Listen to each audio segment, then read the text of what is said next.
2017 Greater Phoenix Swing Dance Convention. We're in a new hotel for 1 year, but it's a great hotel. The energy was great today. Today we had the class kind of pick and choose what they wanted to focus on. The first thing that we talked about was walks.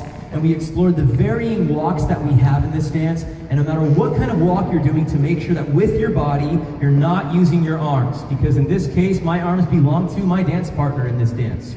They are a reflection of our connection, not my own natural body mechanics and movement. I'm not demonstrating much right now because, again, it's what you wanted, but we talked about walking from a heel to a toe, walking from a ball to a heel. To me, do you, boo-boo. I really don't care. As long as your pitch and your connectivity is great between you and your dance partner, you can approach your gait in any way possible. I would say natural function is easier to go from the heel forward to the toe, which is why I like striking a toe, putting weight on the heel. But then again, that's only if we're talking about a one for a follow. So I think it's important for everybody to work on the heel to toe kind of walks, to making sure that we're not twisting our body in contra, but rather either keeping square or slightly promenading my right side and my right hip, right shoulder moving together with my left shoulder, left hip. They move together and succinctly. If I'm going toe to heel, think about when you place weight, as you measure through the end of your foot, something needs to be functioning from the other side. And that is what most dancers miss. When I see most professional dancers, whether they're doing a straight leg walk or some sort of rotational walk, it's the fact that the base leg that has most of the weight is usually transitioning and causing something in the other leg. There's cause and effect happening. And the moment that I gather, it's because this is happening. It's not touching and then stepping.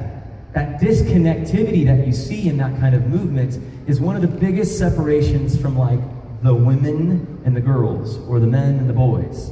And I need to see that causality. As a leader as well, if I'm stepping back, I'm not reaching with my feet, but rather my base leg, the weight that I'm settled on, is what's really promoting that step to happen. If I'm walking sideways, it's because I'm pushing off of my base leg and creating rotation in my body. So we did several walks across the floor to practice this.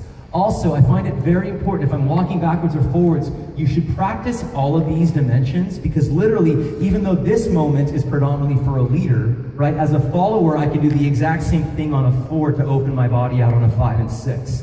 So all this walking is universal. People want quality of movement. You gotta learn how to walk. And not, I'm busy, late for a very important date kind of walk. You have to learn how to walk with function and articulation, swinging your walks. We then talked about phrasing, which is helping our musicality out. And the challenge is for followers to always recognize the 5 before a phrase change, and for the leaders to recognize the 1 before the phrase change. If that's difficult, listen to music and just start learning how to identify the phrases. You can identify that. Everybody in this room was able to identify something, a phrase change. Listen to the 4 counts before that, rewind. We're in a digital age, you can do that pretty easily now. Rewind, listen, find. So, learn how to walk, learn how to listen. Learn how to do an attitude turn. Take a ballet class, and then we can talk, okay? You guys, thank you so much. I'll see you later. Facebook.com, BenjiSchwimmer. Make sure you tip your waitress. I'm out. Bye.